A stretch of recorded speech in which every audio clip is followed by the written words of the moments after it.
guys, happy Monday. It is our third week of quarantine and we've got another workout.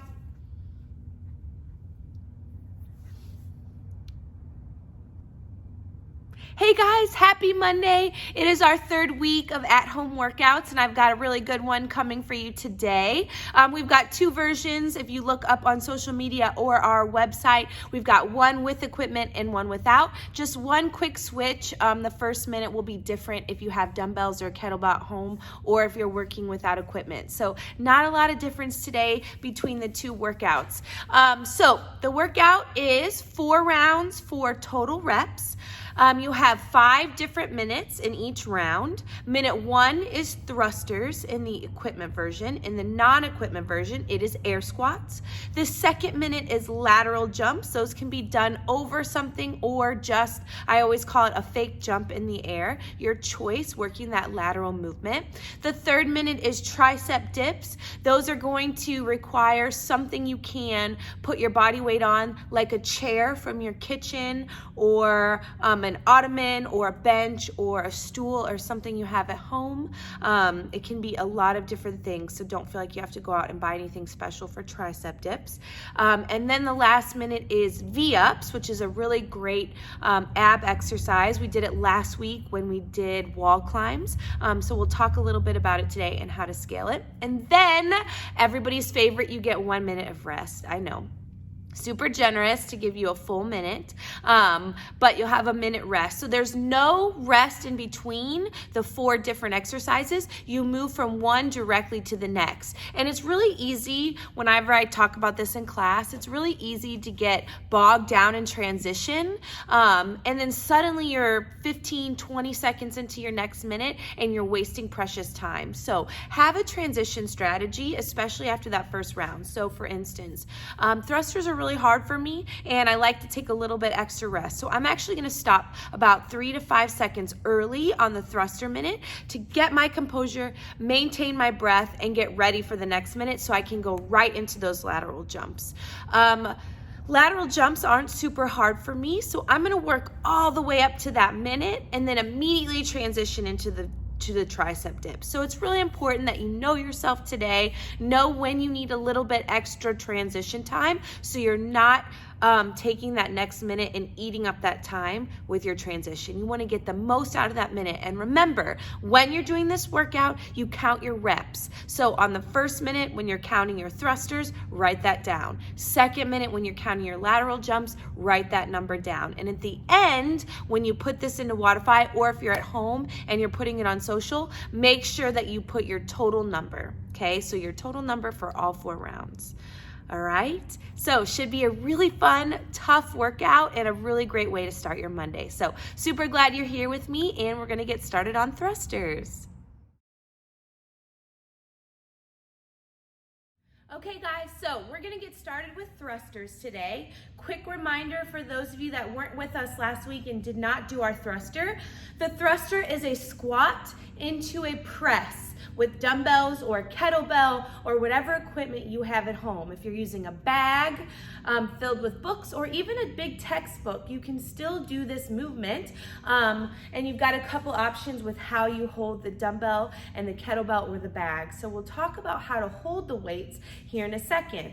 First, I wanted to talk about just the normal air squat. So that's gonna be in version 2 if you don't have equipment at home. It's really important in the air squat, you keep your chest tall, you stay all the way in those heels, okay? Those heels stay firmly on the ground and you get the hip crease below the knees, right? And I said this last time when we talked about air squats, but if your knees are over your toes, you put undue stress on those knees. So if you're the type that it's really a struggle for you to do squats, it may be because you're not in the correct position and you're putting too much stress on your knees. So if you ever have a question about air squats, send me a quick video in my direct messages or on Facebook, and I can kind of evaluate where you're at with that squat and see if I can help out, okay? So quick reminder on the air squat. Hopefully you can see my feet. You want to have a little bit wider stance than your hips, okay? I said this last time, your toes can be pointed out slightly, but not too far out, okay? It's not a plie like we're in dance. So your knees are pointed out slightly, and you want your feet are pointed out slightly, and you want your knees to track in line with the toes. So if you had a laser on your knees and your toes, that laser would be pointing in the same way, okay? When you think about a squat, you want to push your butt backwards like you're sitting down in a chair. We do not want to start the squat knees forward, okay? So our butt goes back, our chest stays tall, our weight is completely in our heels, and we go all the way until that hip crease drops below the knee, and then we stand tall, okay? Making sure all the weight's in our heel and not forward in our toe. So if you come down and squat here, okay, again, you're putting too much stress in those knees. You want to make sure the heel is down and you're driving through the heel, not the toe. So quick reminder, chest tall, hip and butt below the knee, standing all the way up at the top and squeezing, okay? So when we transition into the thruster, now you're gonna be holding a weight.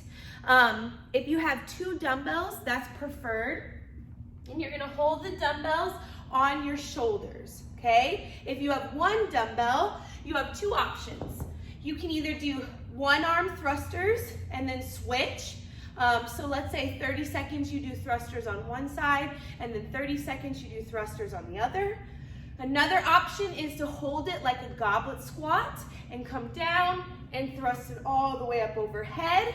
This is how you would hold a kettlebell or a textbook, okay?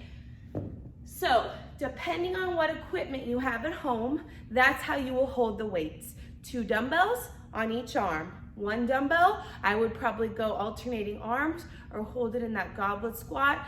Same thing with the kettlebell. I think I have one. If you are holding the kettlebell, it's gonna be at your chest, and same thing, you're gonna come down into that squat and then press it overhead. Okay, that's how I would hold the kettlebell. And if you had a textbook or a bag, I would hold it at your chest and then thrust it overhead, okay? So I'm gonna demo with these dumbbells just because the majority of you are gonna have 2 dumbbells on your shoulders. So when you're using the dumbbells, your feet are in that good squat stance, your dumbbells are gonna be up on your shoulders, and your elbows are gonna be tall, just like if we had a barbell, right? Our barbell is up in that front rack position, and our elbows are up, triceps parallel to the ground. This is gonna prevent our chest from dropping forward, okay? When you drop forward and you're loaded in the front with whatever you're using, it puts undue stress on your back. So we want the chest to stay tall, we want the elbows to stay high, and getting a big, tall chest, making sure that we're staying tight through the core. That's gonna be super important when you're holding weights. So with that good upright position, we're gonna go down in the bottom of the squat, and then as we come up out of that squat, we're gonna press hard through our heels, squeezing our knees back, firing the glutes, and we're gonna basically jump that weight overhead, okay? If you're struggling with this movement and it feels like you're really pressing hard through the arms, then that means you're not using enough lower body, okay? This is a lower body movement. Your buns squeeze, you drive through the heels, and you pop those hips open, and that is what gets that weight overhead, not your arms, okay? Also, when we finish, and I'll show you this with the dumbbells, you don't wanna finish out in front. You wanna make sure that that dumbbell is directly over your shoulders, bicep to the ears, what I always say, okay? Making sure your joints are all stacked. This is gonna make you the strongest and make sure that weight stays in your frontal plane, okay? So, the weights are up on our shoulders, our feet are a little bit wider than our hips. We go down all the way into that squat, and then we jump that weight overhead. Back down, squat, all the way up. Squat, all the way up, okay? If I use 1 dumbbell, squat, all the way up. Squat, all the way up, all right? So that's how you're gonna do the thruster today or the air squat. for the no equipment version.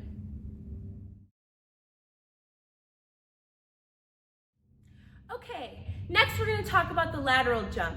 You can fake it and not jump over anything, especially if you're not super confident in your jumps and you just want to practice going back and forth. You do not have to jump over a dumbbell or a kettlebell or anything like that. Some other things you could jump over are a yoga block, a rolled up towel, a mat. I'm going to jump over this dumbbell. You can jump over anything as long as you're going to be very safe and you don't have the opportunity to trip or hurt yourself, okay? So I'm going to jump over this dumbbell. Couple things. You're going to keep both feet together. You are not jumping over one foot at a time unless you need to, okay? You're going to stay on your toes and think of yourself like a pogo stick. You're going to tuck those knees up and make sure you're going to clear whatever object you're jumping over, okay? So, back and forth. 1, 2, 3, 4. If I didn't have anything at home, I found a crack in the floor, that's what I would jump over. 1, 2, 3, 4, 5. Okay? Just fake jumping over that crack. All right, so that's minute number 2. Okay. Third minute is going to be our tricep dips. Like I said, you want something sturdy you can put your body weight on. This can be a bench, an ottoman, a chair from your kitchen, whatever you have at home that will support your body weight. If you're worried about it sliding on the ground, make sure it's butted up against a wall so it can't go anywhere and you can't fall, okay? When we do this tricep dip, your hands are going to be on the edge of whatever you're using, and you really want to make sure your shoulder blades are down and back. We can get into this really bad internally rotated position with our shoulder forward, and you're gonna find you'll probably tweak your shoulder from this position, just like we wouldn't go into a wide push-up this way. You wanna think about that same thing for this tricep dip. So shoulder blades down your back, hands on the edge of the seat. You're gonna come off the seat with those legs. Now, a bent knee is going to be a little bit easier. It allows you to press through your heels and give yourself a little assistance. So coming down, getting that full depth, and pressing up through those hands.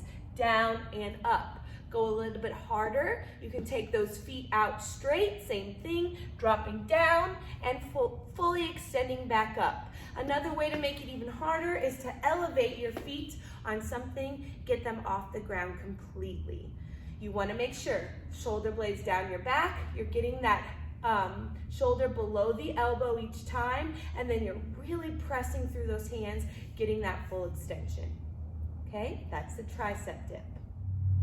Last but certainly not least is our V-up. That will be next. If you struggle with the V-up, I would go ahead and just do a regular sit-up. You can always anchor your feet on the sit-ups, putting something heavy or hooking them underneath your couch. If you're just starting out, doing ab exercises. If you're a little bit more advanced, today you're going to be doing the V-up. I'm going to show you ways to scale, doing a one-leg V-up. That's going to help take a little bit of stress off those abs. So first and foremost, you want to think of having a hollow body. When we have a hollow body, we think about pressing the back to the floor so we don't have an arch. So if I were going to lay on the ground, okay, if I did not have a hollow body, I would have an arch in my back, okay, and there would be space underneath my back to the floor. That is the opposite of what we want. We want to think about pressing our rib cage down, okay, curling up into a banana shape and keeping that good shape, making sure that low back is pressed to the ground. So you want to keep that shape when you're doing a V-up.